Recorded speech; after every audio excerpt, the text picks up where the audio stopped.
Hello, Star Trek fans, and welcome to the Rebinge Deep Space Nine podcast. My name is Kim. And my name is James. And we're watching Star Trek Deep Space Nine from the beginning, one episode at a time.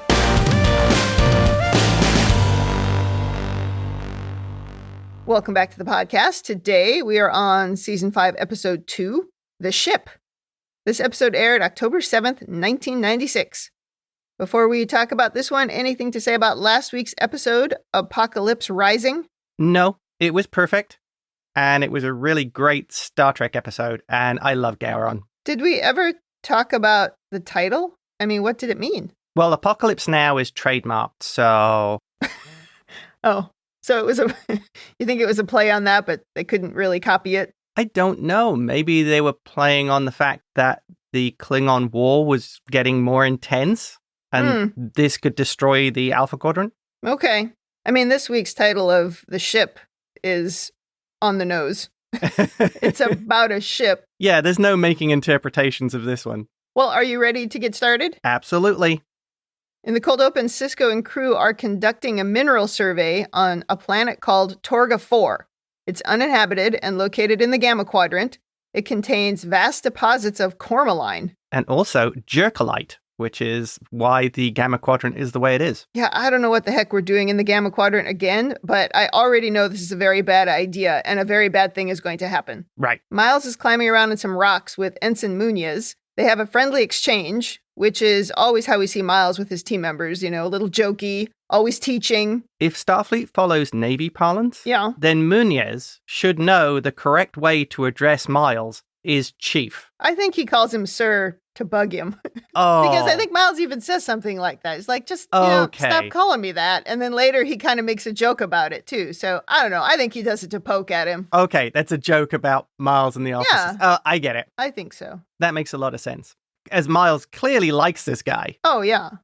So the crew determines this is a good place to mine when Ensign Hoya calls from the runabout to say a ship is dropping out of warp. It's leaking plasma from its warp nacelles. She says it's falling into the gravitational pull of the planet, and the crew looks up and sees a ship crashing in the distance. The runabout then beams the crew to the crash site, where we discover, of course, it's a Jem'Hadar ship, and we cue the theme song. Yes. Wasn't Hoya the kind of alien that needs the breathing plate? Like the one that Wesley Crusher competed against in trying to get into Starfleet Academy. Do you remember that episode? I do not remember. Wesley episodes were purged from working memory a long time ago. Because when we saw that alien before, if I'm thinking of the right one, they had like this little plate under their chin that supposedly helped him breathe. Oh. So that's why I'm wondering, why does this character not have that?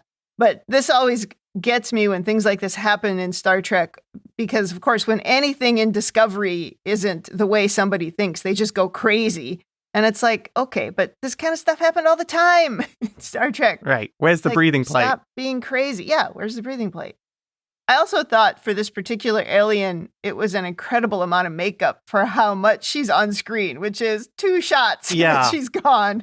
That's exactly where I went as well. Yep. All that work. Yeah, it's got to take hours. And then you're on screen for 30 seconds. 15 maybe. Yeah. And it must take so much more time when you have to speak. Yeah. Because they have to make sure the mouth works and everything. Right. I mean, if they're just putting a mask over your face and you don't speak and you're just standing in the background, that's one thing. Yep. But at the same time, it must be frustrating as an actor to get the part. And it's a speaking part, but you are not visible. You're behind all the blue makeup. Nobody knows it was you. And this is why I love Carl Urban, who did the entire Dredd movie without taking his helmet off. Unlike Stallone, who wanted everybody to see his face. Which is funny because more people would have probably known what his face looked like anyway. Yeah. Well, after the opening credits, the crew is trying to figure out how to get into the ship, which is upside down and embedded into some rocks. When they open the door on the underside of the ship, everyone jumps in, guns ready. It's dark and creepy and smoky. It's always smoky. Yeah. And there's a lot of dramatic music as they look around. I like how Sisko makes Worf take point. And there isn't even a pause, and Worf just jumps straight in there. Send in the big guy with the gun. Well, eventually they conclude everyone on the ship is dead. Seems like the Jem'Hadar soldiers were all dead before the ship crashed. Miles thinks maybe it was a failure of the inertial dampers, as if they were thrown against the bulkhead. Though it seems like they're all strapped into seatbelts, so that's confusing because they're hanging from the ceiling. I think that's because it makes a much better visual. Yes. In theory, these ships go very, very fast. So if the inertial dampeners fail... Splat. Yeah, exactly. You'd be looking at, what's that Jem'Hadar blood-colored splat on the wall? What are all these blood stains all over? Ugh. It might be a little bit much for 90s television. Yeah, I have to say that sort of mystery was the thing that kept bothering me throughout this whole episode. I'm like, I don't get it. Why are they strapped into their seats? I don't understand why they're not smashed up against the wall or all on the floor, which is the ceiling, right? Yeah. I don't know. How come the Jem'Hadar get seatbelts and the Federation doesn't? Well, they don't let them even see outside, so why do they get seatbelts? It's a good question. So when they're exploring this ship, there's lots of cables and tubes hanging from the ceiling, and some of them seem to be venting some kind of steam. Yeah. So I assume Jem'Hadar ships are steam-powered. But couldn't those things be venting really toxic chemicals or something nasty? Yeah. And they don't have any breathing gear or apparatus, and they're just like, wander around the ship. Yeah, I think in Star Trek, in many cases, we didn't want to deal with that, and so we've made breathing just easy. If you look at how many times they're wearing spacesuits in Discovery versus how many times they wore spacesuits in like the original series and Next Gen, it just didn't happen.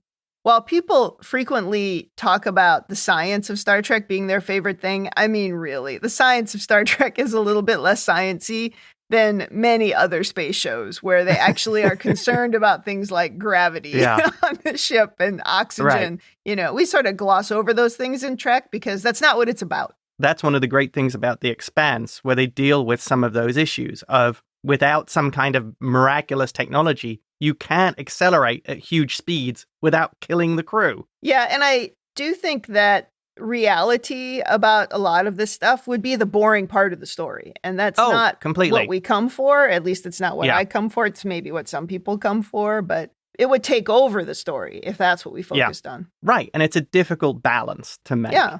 Well, we do talk here about how there's no view screens and there's no chairs. So now that I say that, what were those guys hanging from? Because it did look like they were strapped into something. Or maybe there's only chairs on the bridge. Or in the command centers, they called it, not the bridge. Again, they just needed the visual. I think you might be right.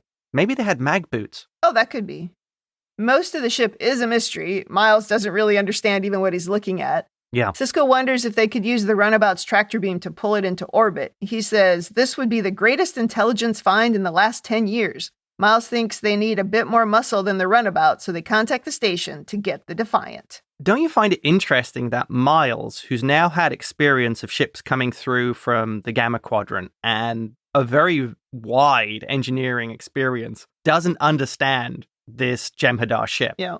I think it speaks somewhat to this technological difference between the Federation and the Founders. I wonder if it's as simple as integration, that a lot of these other species have integrated in various ways and have had to communicate and get along and whatever. Yeah. And there's been none of that with the Dominion.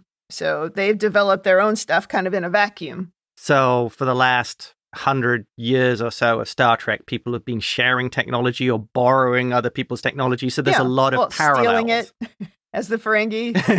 Yeah, very Ferengi. I mean, that's just a guess. Final thing I'm going to bring up here. Yeah. I think this is another one of those interesting science fiction views of Star Trek or really any show where our reality has exceeded the bounds of sci-fi at the time. Because I'm looking at this when they pull the hatch off, I'm thinking, why don't you send in a camera drone and see what you can see? That would be a lot more common for sure. Well, we've talked before about just the lack of cameras. Right. How camera and video is just everywhere in our world already. Yeah. It wasn't in the 90s, but even that is just generally missing. But in some ways, I guess you have that with Worf, who's going to charge in with a phaser no matter what. Yeah, he doesn't care. He'll just jump in. He'll be the drone. Back on the station, Odo brings Bashir and Quark into ops over some nonsense about Regalian flea spiders. My note here says, what was the point of this silly scene?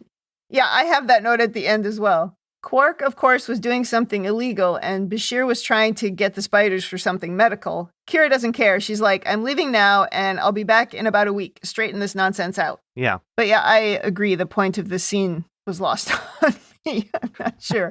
I don't know. I guess just to say it was going to take a week, but they could have done that some other way. Right. Well, back on the planet, Miles feels like it would be a lot easier to get this ship out of the rock if he could get the thrusters firing, so he and Munoz are working on that. Worf says they buried 42 Jem'Hadar and 1 Vorta. And then poor Ensign Hoya calls from the runabout, and for some reason they didn't prepare for another Jem'Hadar ship, because another warship has arrived, and the runabout is pretty quickly destroyed. Like immediately. This was a failure of leadership. Why would we not have expected this, or at least prepared for it in some way? The possibility seems pretty obvious. Why did they not go in the Defiant in the first place into basically a hostile sector of the galaxy where the Jem'Hadar operate? Why would you ever take a runabout into the Gamma Quadrant?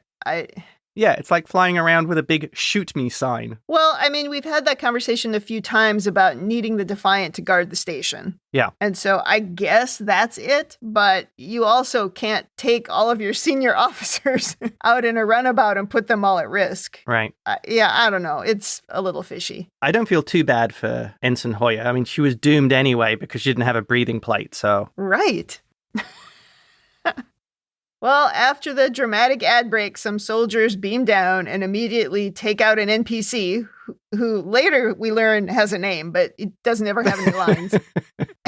Red shirt number 1. As they're running for cover into the ship, Munoz also gets shot. They hide out in the ship, listening to the Jem'Hadar walking on the top of the ship, which is really the bottom of the ship, and Worf wonders why they aren't coming in. Sisko orders everyone to the command center of the ship. And we see here clearly that Starfleet, including Worf, can't hit anything even when they're running towards you with limited cover. Yeah, I thought, how could they really be that bad at shooting? The only thing I could imagine is because they were running, but I mean, the Jem'Hadar should be good at that, because they're always running after people and shooting them. Right. Yeah, and I expect Worf with the phaser rifle just to be sitting there going pop, pop, pop, pop, pop. Yeah, no, they didn't shoot anybody. Yeah. This is Imperial Stormtrooper levels of accuracy.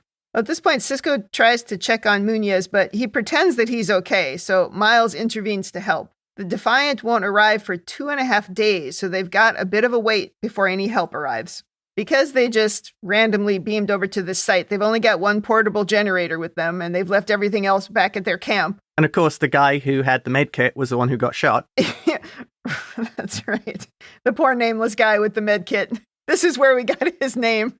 But he's dead, so who can remember? Radical idea when you're in enemy territory. Maybe have 2 medkits. Yeah, gee. And you're approaching a Jem'Hadar ship and you don't know what's going to happen. I don't know. Do you really go in with nothing?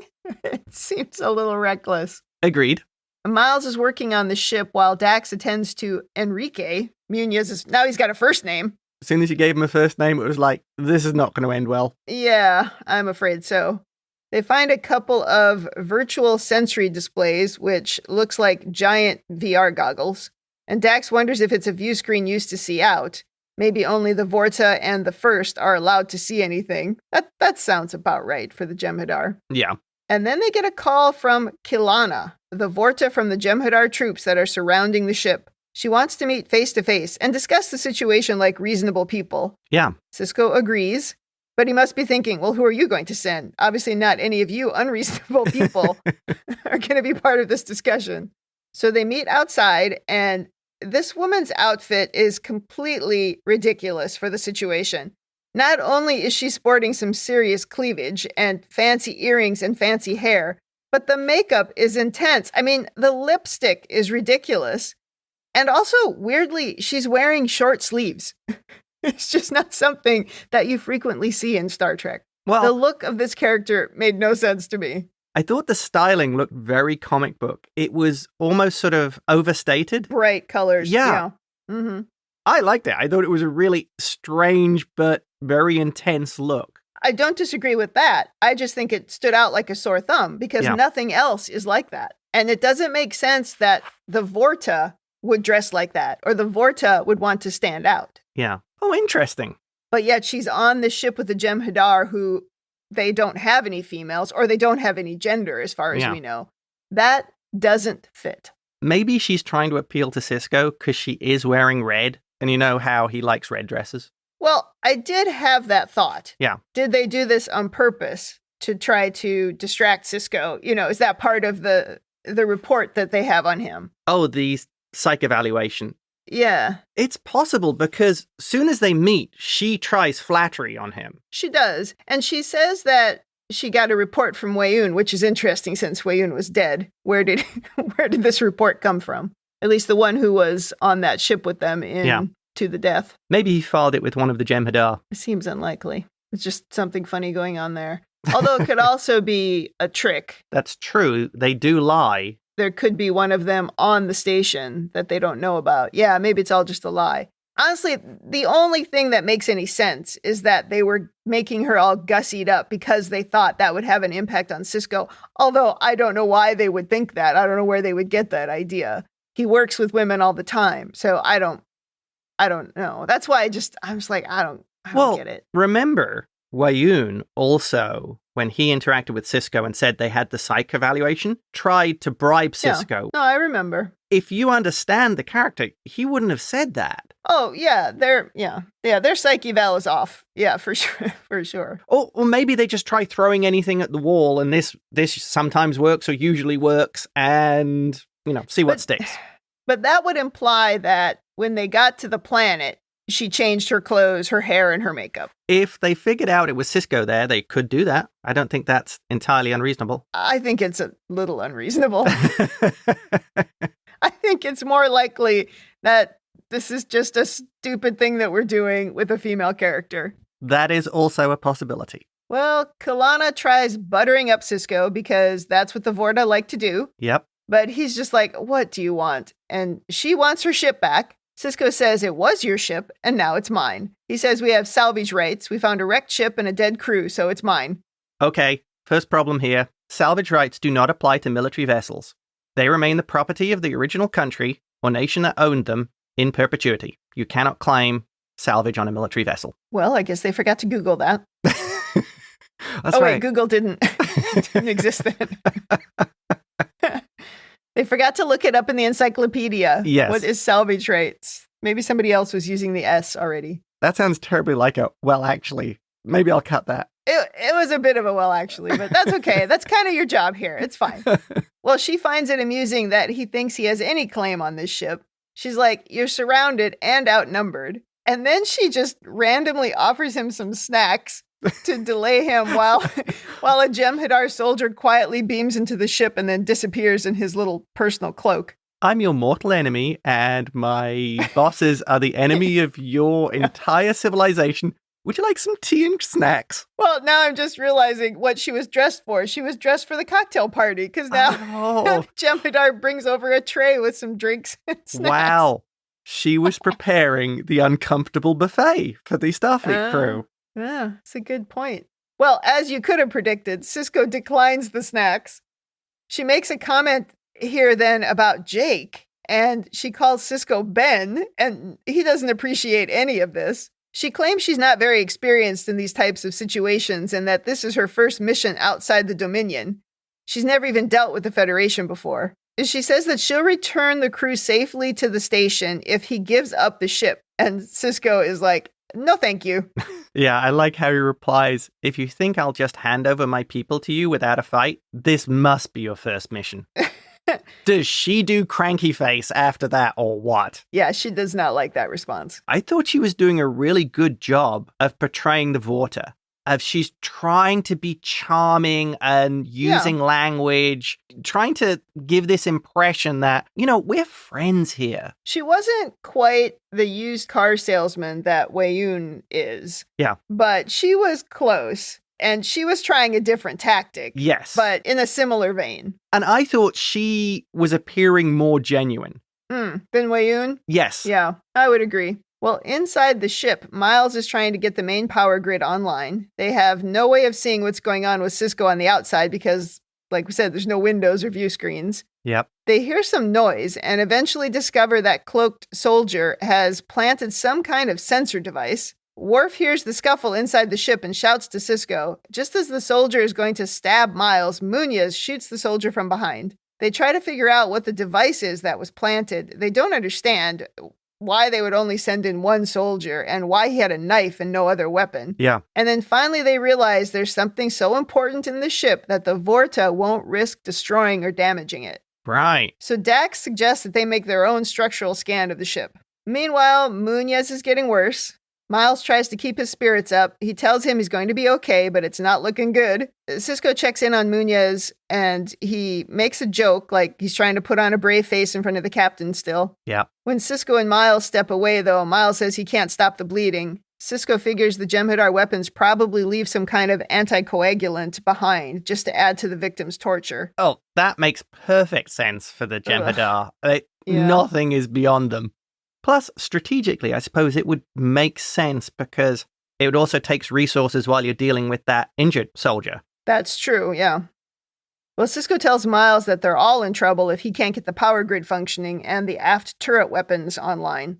So Miles tries to focus on his work, but he's very worried about Munez. Do you think Sisko recognized the impact this was having on Miles, and that's why he ordered him to do that? Oh, definitely. Yeah. It seemed that Sisko was very in tune with what was happening. Yeah, I think definitely, because even at one point when Munez is really struggling, he looks to Sisko, and Sisko nods for him to go over to him. So I think absolutely Sisko sees it, and I think Sisko actually also feels it, but he knows that if they just sit there and worry about Munez, they're all going to die. Yeah. And so he's got to be focused on more than that. So yeah, I absolutely do think so. Right. We're doing a lot of analysis before we get through this, because there's a lot of stuff going on. I feel like this is an episode like that.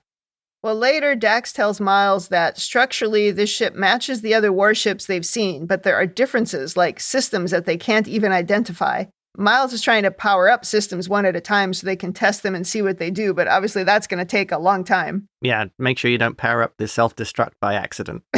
Whoops. Dax sees that Miles is worried, and she says Munez will be okay, he's strong, but Worf pipes up that he won't live to see tomorrow. Miles doesn't want Munez to hear that kind of talk, but Worf says he needs to prepare for death. Miles doesn't want him to give up, but Worf says his life was over when he was shot by the Jem'Hadar. And then before it comes to blows, Dax ushers Worf away to avoid a pointless fight. Did you find this odd?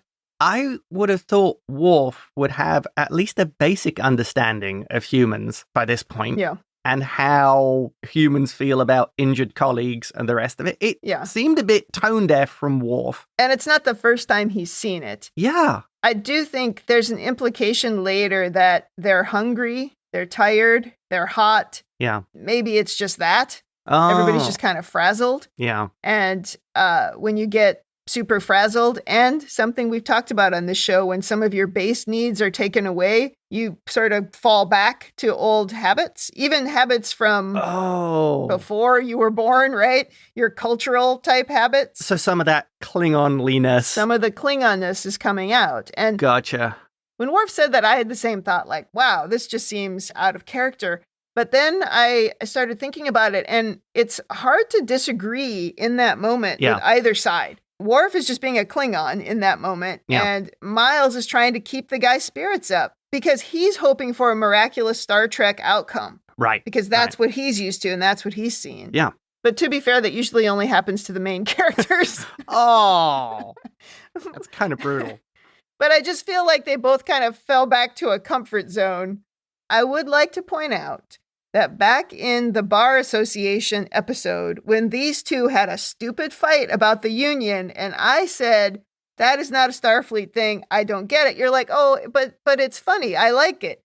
So why here, when they have an actual little battle about something that has to do with life and death, why is this different? I thought it would be different because Worf might have had a little more understanding of human emotions. Is sort of really what I mean here. But your explanation that Worf, because they're effectively in a combat situation, drops back to that Klingon ability where all these kind of human things are secondary to we need to win the battle, defeat our enemies, sing our songs of victory. Right. An injured Munez, yes, that is bad, but he is going to die. And we see that from Worf quite a bit. Even if you go back and watch him in TNG episodes, we see this sort of reaction where he has the harsher reaction. You know, he says the Klingon-y things, but he is in the middle of a lot more tempered voices. And this is different. Right. He's out in the field. The crew is very small. He has a more elevated position, so his voice is going to be heard more. Yeah. But I don't know. If I'm Sisko, there are many times where Worf would be super annoying. He's not cautious enough. He's not Starfleet enough in many cases.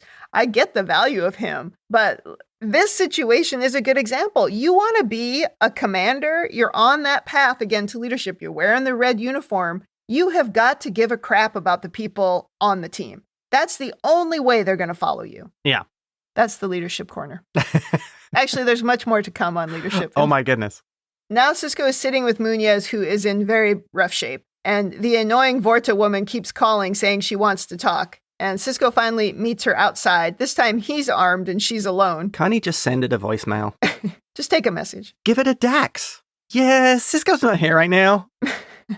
She says she had no choice but to send in a soldier to protect her property. And she asks to just be allowed to retrieve the item that she wants on the ship. She says, you can keep the ship. Sisko isn't in a trusting mood and says, just tell me what the item is and I'll bring it out to you. And she's like, no way. There's too much at stake to trust him. And he feels the same way. So she says, negotiations have ended. And she beams away. And Sisko runs back to the ship. And he and Worf await attack. Well, they start bombarding from orbit as Sisko's running back to the ship. Yes. Now, when Sisko went out to meet her, I don't know why he just didn't shoot her. I mean, he had a clear shot right there. Just shoot her. It would be for the best. She is totally untrustworthy, as they have seen. She is untrustworthy, but the Jem'Hadar are much more dangerous without a Vorta to keep them in line. Oh, that's my impression. True. They might do something stupid. They just go all out kill. Yeah. Well, inside the ship, the systems are all shutting down and they can't see what's happening outside, though they can hear constant explosions. Miles determines they're detonating, I think he says, ultritium concussion shells. Since they have no shields, a direct hit from one of those shells would destroy them, so they must be purposely missing. Sisko tells everyone to search for whatever it is that the Vorta wants on the ship, except for Miles, who is still working on the power and the weapons. He's got to keep working. Yeah, he speculates that could it be an encoding device, a guidance system, and Dax helpfully suggests that maybe she lost an earring. Well, she does have a lot of earrings. She is made up for her cocktail party. Although, there's no way for Dax to have seen her. Because there's no windows, they can't see out. She wasn't there for the conversation. Maybe in a cutscene, Sisko says she has a lot of earrings. Describe, you should see how dressed up she is. She's wearing a red dress. With short sleeves. It makes no sense. Maybe Worf was shouting that down through the door, because he's standing on top of the ship. Maybe he's like, I don't know, she's got like a fancy dress on. And she's got a bunch of earrings. A lot of earrings. Oh, wait, now they've come out with some snacks on a tray. Miles finally gets the rear weapon online, but it's stuck in one position, so it's kind of useless, unless the Jem'Hadar just walk right in front of it. And just then, Munez moans, and Miles goes to him. He's starting to hallucinate, and he calls Miles Papa. Yeah, he's getting delirious and thinks he's watching fireworks. Oh, this was tough. Yeah. Dax comes in and she's not having much luck. There's no cargo, no storage holds. She did find some data crystals, but they're blank. And then Worf comes in with a computer console that he found in one of the upper compartments, but for some reason he tore it out of the wall and brought it with him. This is what I mean. I think they're all losing their marbles. I think that might be a little bit of Worf Klingon stress relief. Just rip it out of the wall? Yeah. I'll just take this with me. Well, Worf and Miles bicker about Munez again. Worf says this is no way for someone to die, saying it is without honor. Worf calls Miles a weak human, afraid to face death. Oh, yeah, because Worf tells him that if he was truly his friend, he would consider killing him to put him out of his pain. Again, this is not something he's ever seen humans do, so it doesn't make sense unless he is really starving and really frayed at the edges. I'm going back to your comment. He is in full Klingon mode. Yeah. A Klingon in battle would do this without thinking. Yeah. Well, Miles takes a swing at him, but that was pointless as Worf gets him in a chokehold with pretty much no effort. Yeah, that dad bod does not hold up well against Worf. No, this is not his strength. Yeah. Well, Sisko yells, "That's enough! You're Starfleet officers. Now start acting like it." I love it when Sisko gets mad. That's just my favorite. Yeah, this is a very annoyed Sisko. This is a 9 out of 10 on the Sisko annoyed scale. It might be a 10 out of 10. Wow. Because then Dax tries making a joke, and he tells her to shut up, too. Ooh. He says, "We're hot, tired, and filthy. And of course, when he said that, I'm like, oh my God, it must smell in there too. I've brought it up before, but the entire time we watched Master and Commander, Kim is going, that shit must smell terrible. Oh my gosh, yeah. Maybe Klingons have a stronger sense of smell when it's the humans in particular, not so much when it's Klingons. Yeah. Maybe he's really bothered by that. This is the other side of Sisko here that I just love. Yeah. He's the guy under pressure, but he's got a job to do. And now is not the time for humor, not the time for falling apart. And he is just like, everybody, get your crap together. Yeah, he tells him to pull it together. This is the professional captain. This is the Sisko who is calm under pressure, keeps it going, and will put the hammer down when he needs to. This is where I was thinking, gosh, he's like the only one who has it together. And he is really the only one who's just maintaining the plan all the time. You know, he's never wavering. Yeah. And that was when I was thinking, at some point he must be like, why do I have all these clowns on my team? Keep it together. This is the difference between Sisko and the other individuals. Sisko has that training, the experience, that natural command. Unlike the others, Sisko can almost shut off the emotion and be the professional. It's funny to think about how Worf should be the one who's best in these kinds of situations, but he's really not. And it is almost like he's really impacted by having been on the Enterprise for so long and having things be kind of easier or maybe more predictable and always able to follow regulation. And now he's more out in the wild, wild west, which is a Bashir concept. Yeah. And he can't quite keep it together. And that sort of enforces what the Klingons keep saying to him, that the Enterprise made you soft. Maybe it did. Okay, so your point is he's really sort of stuck in the middle, that he's not 100% Klingon and he's not completely Starfleet. So the softness, what you're coming from is because he's had that path he's been able to follow. And now that that's gone because he's not on the Enterprise, that's causing the problem. And also, he's wearing the red uniform here. He's got to pull it together. He's got to be the one who's in command. Yeah. But he can't. He kind of loses it here and in a few other situations that we've seen. I'm not sure I would have said this before seeing Worf on Deep Space Nine, but I don't think he's ready for command. He's a mess. I think that's part of Worf's journey, that he isn't ready. Yeah. I guess not. He's on the path, but he's clearly not Sisko. He's clearly not Picard. He's not Riker. No. Well, Sisko, after telling them all to pull it together, sends Miles off to work on the power grid, and he tells Worf to go work on the weapon to try to get it to turn. And he tells Dax to keep searching for whatever this thing is. And he tells Munez to stay alive, though it is not looking good for Munez. He also got very annoyed at Dax there as well. He really told Dax off. Yeah, he's like, this is not the time for your silly jokes. But it was very in character for her. Oh, yes. That's exactly what she would do. And he's just like, I am a little sick of the sarcasm right now. Could you please get back to work? Taking crap mode is currently at 0, Dax. Absolutely. Read the room. The shelling continues for 10 straight hours. Main power and helm control have finally been restored. And the plan is to get the engines online and then try and lift off and escape.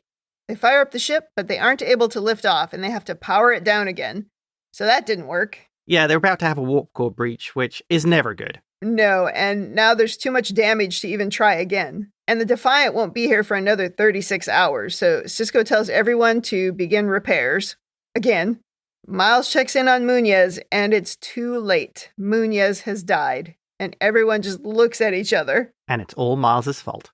Later, Dax finds Sisko sitting by himself. 5 people now have died on this mission, and he doesn't want it to be for nothing. And then they notice something dripping from the ceiling, and they look up to see a changeling beginning to form from a panel in the ceiling. Dax and Sisko point a weapon at it, which I have to say seems pointless because the changelings have always just knocked everybody down. Yeah, exactly. Anytime anybody pointed a weapon at them. But it doesn't matter because it just sort of collapses on the floor. And Dax says it's dying. And Sisko says, then we're in trouble. And we got the big reveal. That was what they wanted on the ship all along. Yeah, and the dying changeling shrieks and then turns to ash. It's very dramatic. Oh, yeah. And then they notice that the bombing has stopped, and Sisko says to prepare for an assault. Yeah, they do a cut outside and you see the Vorta and the Jem'Hadar, who seem to be able to hear the wailing of the Founder or Changeling. Yeah, I mean, how loud could it be that it would actually penetrate the ship? Right. Unless they have been engineered to be sensitive to whining changelings. I don't know. Or changelings screaming, one of the two. Well, the Vorta beams into the command center, and Dax and Sisko point their weapons at her, but she says her soldiers are all dead. They killed themselves because they were unable to protect the Founder. That's dramatic. Well, if you believe they're gods, then you just let your gods down. Right.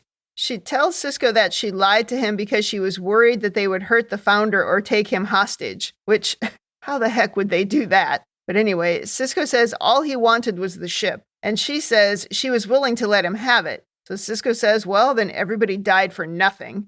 They'd all still be alive if we just trusted each other. That's an interesting take, because this is where I don't think the Vorta are very good. If she really knew the Federation and Sisko's psych profile, she'd know that the rescue of a changeling would totally be something that Sisko would do. He would take the Starfleet captain approach. Yep. Perhaps this is a method of reaching out to the Founders, building that bridge, showing them that solids aren't vindictive, evil Founder killers at the first chance they get. That's very poor intelligence on the Federation if they didn't understand that. But maybe that's completely alien in concept to the Vorta and the Founders, that Sisko would do something like that. Yeah. I mean, that intelligence is written by people who can't possibly understand him. So it's going to be written in such a way that slants towards what they already believe. It's that unconscious bias. Yeah, that makes an interesting scenario if they're writing this from their point of view and has all their own cultural biases in it. Well, now the Founder's dead, there's no reason Sisko shouldn't just shoot her. Except he wouldn't. That's the point. Although, how is she going to get off of there? She's the last one left on the ship. Is she able to fly that ship on her own? She says she has no way of stopping them from taking the ship at this point. She just wants to remove some of the Founder's remains. And she puts some dust into a little vial, and then she asks Sisko if he has any gods. He says, there are things I believe in. And she says, duty, Starfleet, the Federation. Well, you must be pleased with yourself to have this ship to take back to them. I hope it was worth it. So do I, Sisko says. That's all a very grim conversation. There's one less Founder for a start, so that's a win for everyone. Except for the Founders. Well, they deserve it. I didn't say they didn't. So the Defiant is now towing their prize back to the station. Dax comes into the mess hall to talk to Sisko. He says Starfleet is very pleased to have the ship. In fact, they're all going to get medals. This is a very somber-looking Sisko who's sitting alone in the mess. He is looking really down. Yeah, he says Starfleet is waiting for his official report, but he just keeps getting stuck staring at the casualty list. Dax says it may sound cruel, but we both know that ship was worth it. Those 5 deaths could save 5,000 or 5 million. Sisko knows he would make the same choices again, but those people deserved more than dying on a lonely planet 50,000 light years from home. Then he remembers something from an ethics class at Starfleet where the instructor said to always maintain emotional distance from those under your command. He tries to do that, but it's complicated. Munoz has the same birthday as Jake, and he performed Hoya's wedding. And then the guy who didn't have a name before, he talks about that he was playing the trumpet or something. Yeah. Just to make it a little bit more depressing, they throw in some background stories for these Starfleet officers who were killed. Just to make you feel bad. Yeah. And also we get a little bit of that Starfleet ivory tower of the professors lecturing about morality and how to do command when they are so far away from... easy to say that kind of nonsense when you're not in the middle of it. Yeah, they're so far away from the coalface, they can make these wonderful platitudes about command and duty without facing the, I lost 5 crew on this mission. Yeah. Well, Dax reminds him that their service was important to each of them, and they chose the life in Starfleet. They died fighting for something they believed in. He says that doesn't make it any easier. And Dax says, well, maybe nothing should, which is a good point. I also think that Sisko should have quoted back at her, Dulce et decorum es. What is that? It's Latin, and it's also the name of a poem from one of the World War I war poets. And it's part of a longer phrase that means basically there's nothing better than dying honorably for your country. And Wilfred Owen wrote it as a poem basically mocking the concept. Yeah, I can see why. Well, it's time to cry. Because Miles is sitting with Muniz's coffin, and he's talking science stuff and how the tractor beam extracted the ship from the rock. When Worf comes in, he says Miles is performing something called Akva, when the comrades of a fallen warrior protect the body to keep away predators, to allow the spirit to leave the body when it's time to make the long journey to Stovall, which, by the way, the iPad kept changing to Stockpot. Oh, dear. Worf sits with him, and he says, we'll both keep the predators away. Yeah, and Miles says, I'm sure Kike would like that. So Miles and Worf are reconciled at the end. Yeah, they keep having their little dust-ups, but once they've had a shower and some dinner, they're back to normal. Well, the end. Do you have over-analysis? Well, I feel we've seen this episode before. I feel this is Starship Down, but it dealt with the whole issue you brought up in that episode of Sisko's losing crew all over the place, and it doesn't seem to really care. I feel this sort of is the episode that Starship Down should have been. Yeah, that's my first note in my over-analysis, is I like the attention to the loss of life this time. Right. You know, unlike what happened in Starship Down. Yeah. Okay, so on to over-analysis. Yeah. First of all, did Worf intend to perform Akvar and did not expect Miles to be there? That's a good question. I think he asked the computer where Miles was. Oh. And that's why he went there. Yeah. That's my read on it, because Worf always eventually gets to the right way of thinking. Yeah. And so either Sisko told him to go and talk to Miles, or Dax told him, or he figured it out on his own. Because I think he normally does eventually get there. Interesting. So I think he was looking for Miles. Yeah. Okay, that's a great take, because I didn't think so. I thought Worf was going there to perform Akvar because Muniz died in honorable combat. So his sort of journey to Stovall should be celebrated. His place in Stovall is guaranteed. Well, except he's not Klingon, and they're not on the battlefield, so there wasn't really anything to protect him from. And I do believe that tradition itself was rooted in the actual thing. Yeah, right. On the battlefield, in the middle of the battle, you're actually protecting the bodies long enough for the spirit to leave. He doesn't believe this guy is going to Stovall because he's not Klingon. So and he also didn't really think it was an honorable death. He said that earlier.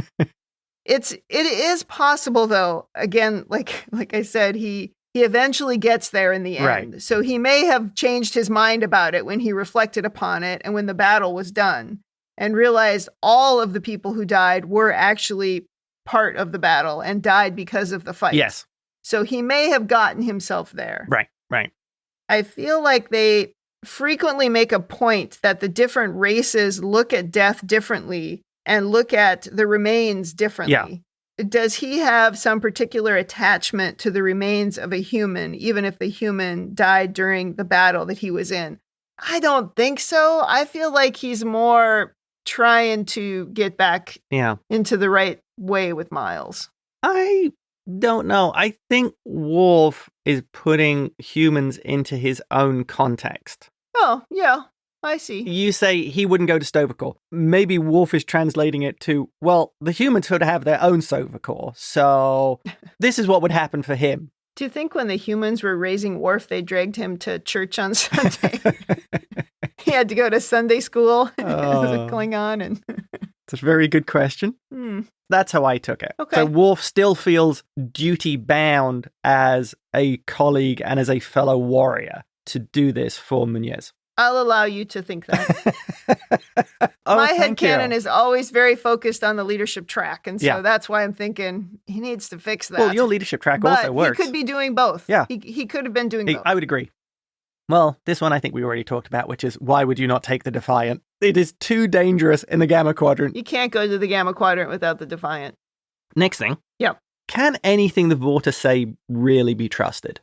I don't think anything the Vorta said you can take on face value. Yeah. I think the Vorta genuinely believe those things they say when they say it. But No. Well, pathological liars don't have to convince themselves of the truth. That's not the point. Or the right and wrong of it. Not the point. The point is that the ends always justify the means. So I don't think they care if what they say is true or not.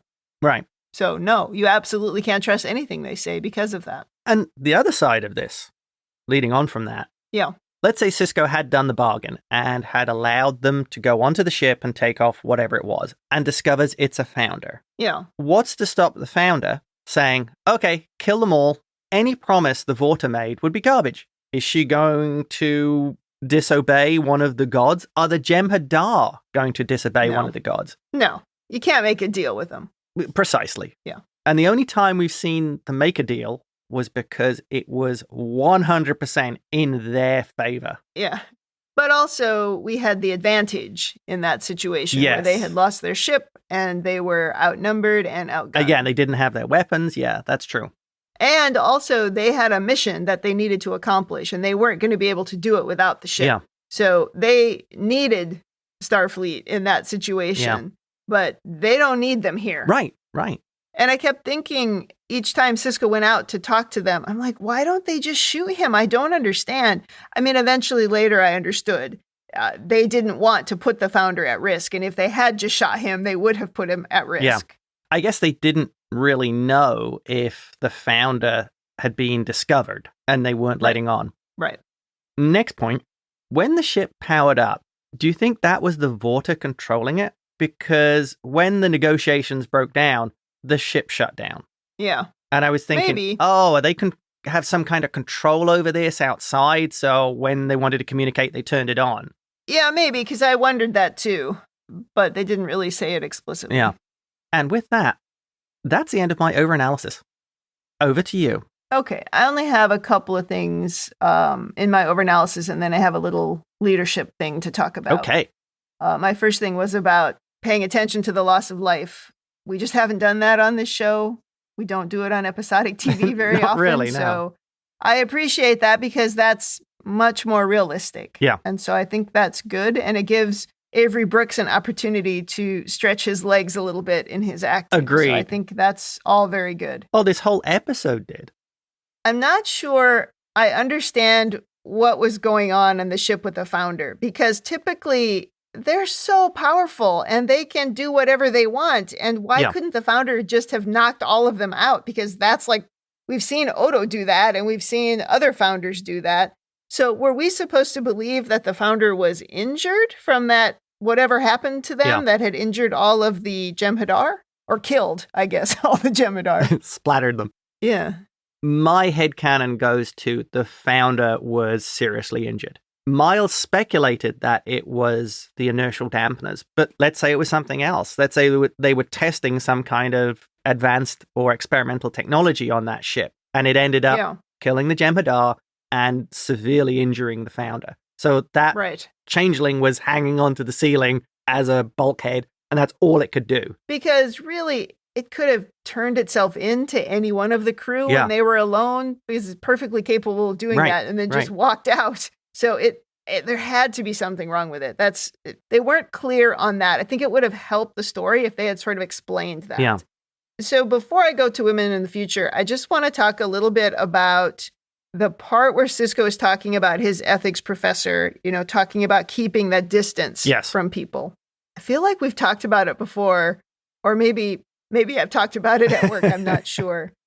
But there's an old school way of talking about management and looking at management. I mean, I say it's old school, but it's still quite prevalent, which is that you have to keep an emotional distance from the people who work for you, because you can't make good decisions if you have an emotional attachment to people. Yeah. Well, I think that's utter nonsense.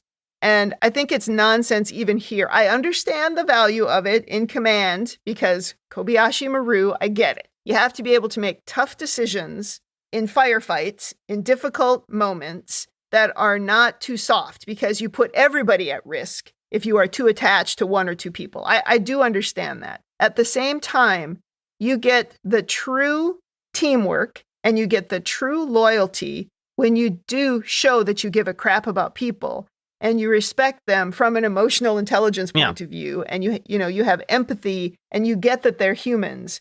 those people, the ones that you treat that way, they will follow you through fire. This is true in normal work life, I'm sure, as well as it is in the military. They don't want to follow you through fire just because you have the rank of captain. It's because you form bonds with people. And those bonds, I think, are super important. And so I kind of liked that discussion. I'm not sure they talked about it as much as maybe I am obsessed with it, but I like the discussion where he's saying, I'm supposed to do it this way, but that's tough. I know this guy's birthday. I performed this person's wedding. This person was great at music, and I would listen to him play. And you learn about people's families. I think Picard was frequently that person who sat at his own table and wasn't part of the party. And remember, I'm not great at remembering all the details of shows. I'll frequently go back and watch episodes and be like, oh yeah, that's what happened. Right. But I do remember in the very last episode of the Next Gen show, Picard sat at the poker table. Yeah, that was part of the lesson Q was trying to teach him, that he shouldn't be the emotionally distant captain, separated from his crew, just on a personal level. I don't know if Q was trying to teach him that. Or that's my headcanon on it. That's maybe just what he's learned. Yeah. Those human connections, really, they're all you've got at the end of the day. So if you're not building those, what do you have? What is your work for? Well, some of it comes down to the concept that basically your employees are just disposable assets. They're just I don't want to work in those places. I have worked in those places. They are just inputs into the machine, and your goal is simply to enhance shareholder value. I have worked in those places. And I've certainly had different views of this in my life. Yeah. But I'm at the point now where those connections are all that matter. And you get so much more from people when you make those connections. I've been in that situation where you have to fire somebody, and firing is really difficult no matter what. It's hard to convince yourself you have to fire someone if the person is your friend. And that's part of the reason why you're told not to get close to people and build those bonds. But that's just baloney. So anyway, I like that part of this episode, is what I'm trying to say. Well, there's another interesting factor here, which is I would think in a more advanced society, which is the whole view of this future Earth and Earth as part of the Federation, that the value of personal bonds and of individuals as people is more important than treating people as you simply have crew member 11417. Oh yeah, got killed. Bummer. Can we get 11418 in now as the replacement? I agree. It should matter more. Right. Not less in this world. And I would think that the professor would be teaching in the ethics more of seeing your crew as people rather than their cannon fodder for the war machine. Yeah. You're going to be a much better leader if you are seeing them as more than just cannon fodder. Okay, let's move to women in the future. I don't have a lot here, but this idiotic outfit the Vorta was wearing really annoyed me. It didn't make any sense. But otherwise, the women here were just doing their jobs, which I appreciated and was fine. Dax was just as annoying as the other two, but she was also continuing to follow her orders. So that was really my only thing, was what the heck was with the cleavage and the intense lipstick that this Vorta was wearing. Like you said, this Vorta, they were just on the way to a cocktail party when they received the distress call. I guess so. Because she even had the canapes and the drinks ready. I know, she did. And I love that the Jem'Hadar had to come up with the tray. That was really quite funny. Dax was particularly quirky in this episode. Do you think she needs to restart the Dax Inappropriate Conversations podcast? I would say she never would have stopped that podcast. Okay, let's go to rating. Thumbs up, thumbs down, or neutral. What is your rating? Okay. This is a very strange episode for me. Oh? I literally had almost no memory of it. Oh, really? I remember the ending and the interaction between Miles and Worf, but the actual episode, I kind of have a vague memory of it. I did not remember the hook of what the big reveal was. Oh. That there was a founder on the ship. I enjoyed it a lot. This episode is what Starship Down should have been. Starship Down felt like it was just a remake of a World War II submarine movie. This I thought was great. This I thought worked very well. As for rating, loved it. Great episode. Great performances by everyone. I thought Michael Dorn just nailed Worf yet again. And Sisko, outstanding. And almost the opposite of that was Miles being the emotional one. Yeah, this was a better episode than Starship Down. I'll definitely give it a thumbs up. There were a couple of things I didn't like. Yeah. The silly outfit, whatever, who cares? That was not much. I really appreciated the discussion of how tragic the deaths were and how they felt a bit meaningless, but they talked about what they got out of it. And that was the thing in Starship Down, where I'm like, what did we really get out of this? All these people who died, was it really worth it? But we didn't talk about it. But there were some really good things in Starship Down. That whole thing between Kira and Sisko, that was crucial. Yes. Oh, yeah. To their relationship and the evolution of that. So there was some good stuff in that episode, but no, this one was better. I definitely would give this one a thumbs up. It had a real emotional aspect to it that maybe Starship Down didn't have. It was an emotional gut punch, really, at the end when they killed Munez. And then when you could see what it did to Miles, that was really heartfelt, and the acting was very good from everybody. There's a look from Dax in that scene, at the end of that scene, that is just perfect. I mean, she just sums up the whole emotion of that. Yeah, absolutely. And anytime Sisko gets mad and yells at people, I like it. I mean, when he was just like, you are Starfleet officers, get your crap together. That was when I started thinking, at some point, Sisko must think, why do I have all these clowns? Yeah, it was a real chance for Avery to shine, because you saw, I thought, all the aspects of the Sisko character here. How he can do his duty, how he's forceful in protecting his crew. How, he'll soften his tone to talk to Munez, who's severely injured. How he'll absolutely pull rank on his friend Dax and tell her, cut your crap. And then tell Miles and Worf to behave like Starfleet that you are. Great variety here from Avery. Well, and even that scene when he's talking to the Vorta at the end, and he's just like, if we had just trusted each other, all these people would not be dead. And you could really see that emotion on his face. That was also really good. That's where the Vorta just fail so badly. I think maybe the Vorta do the same thing of they put their view on everybody they're dealing with. So they think they're dealing with other Vorta. So I'm lying. He's going to be lying. We're both lying at each other. And that's, I think, complete lack of understanding. If you know Starfleet, you know they would help, even a changeling. I really think this episode is an example of classic Star Trek. Yes. A little bit of hand waviness here and there. Oh, agreed. A gut punch of sadness at the end. Everybody pulls together and we still win, but there's still a little bit of tragedy behind it. Yeah. So, very Star Trek. So definitely a thumbs up. Yeah, thumbs up all around. So that wraps up Season 5, Episode 2. Come back next week for Episode 3. In the meantime, if you'd like to send us your own over-analysis of this or any episode, or if you just want to say something nice, you can email us at rebingeit@gmail.com or tweet us at rebingeit. You can also check us out on Instagram at rebingeit, and I think YouTube at rebingeit. We're rebingeit everywhere. Indeed, we are. You can also check talkthroughmedia.com, where you can leave feedback for individual episodes, and you can listen to all of the other podcasts in our network, including podcasts for Picard, Discovery, Lower Decks, and there will be one for Strange New Worlds. And of course, James and I have a podcast about Prodigy called Star Trek Prodigy, a Rebinge podcast. Thanks for joining us on the Rebinge Deep Space Nine podcast. That's it for me. And that's it from me.